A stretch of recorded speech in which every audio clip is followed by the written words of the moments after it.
Hi, this is Jeff Barehand with the Olympia Film Collective, doing a little commentary for Cold Bodies. Opening scene, Desiree Brajevich and James W. Clark.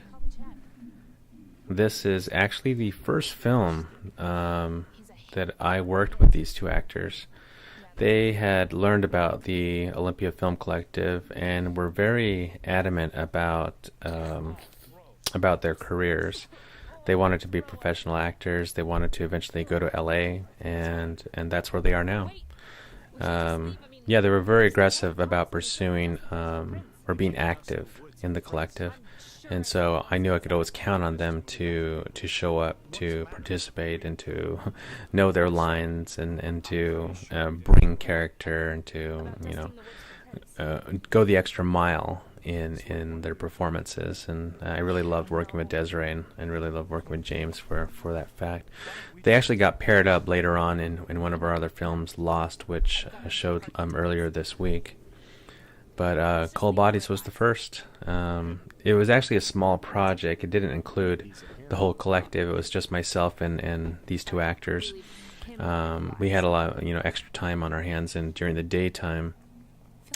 So we met up, and Desiree actually approached me first with a script that she had written, and asked me to look it over, and I started adding things and changing things and editing it a lot, and eventually we both ended up with writing this script. And yeah, so it was really great working with her. She's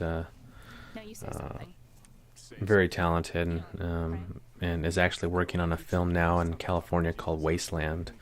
So she ran a successful crowdfunding campaign, and they're making it now, and she's starring in that film. That's how you do it. That's how you do it. You make your own stuff, and you put it out there. But yeah, James actually is that bong. I had to go to a glass shop to get that. I'm not a smoker, per se, but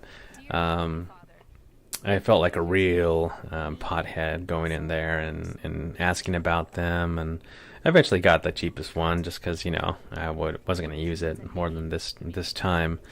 But the funny story about that bong is that it's gone. It's disappeared.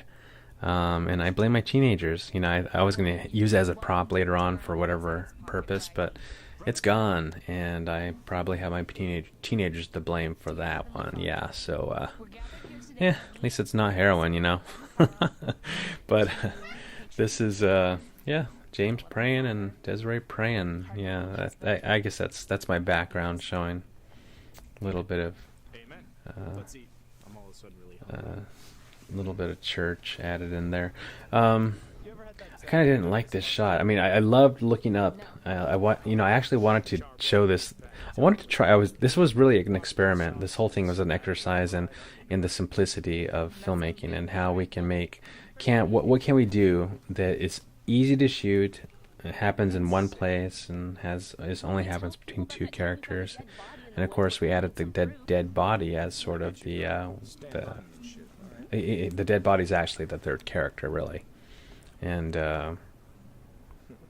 how they react to him. They even call him a name, Carl, and so it's really three people. But I thought that Desiree and I just kind of came up with this whole situation, and the dialogue, and what odd things would these two stoners do?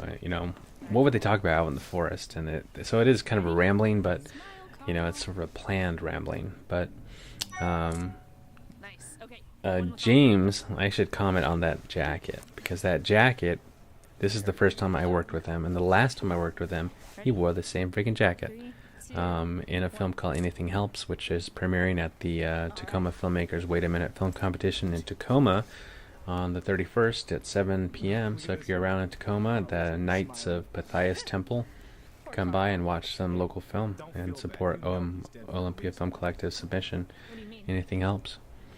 But these guys are great. I really kind of miss them, but I wish them all the best in LA, and I hope they make it big, because there's always these films to look at back when they were nobodies and when they got their start. Those films are always cool to watch. But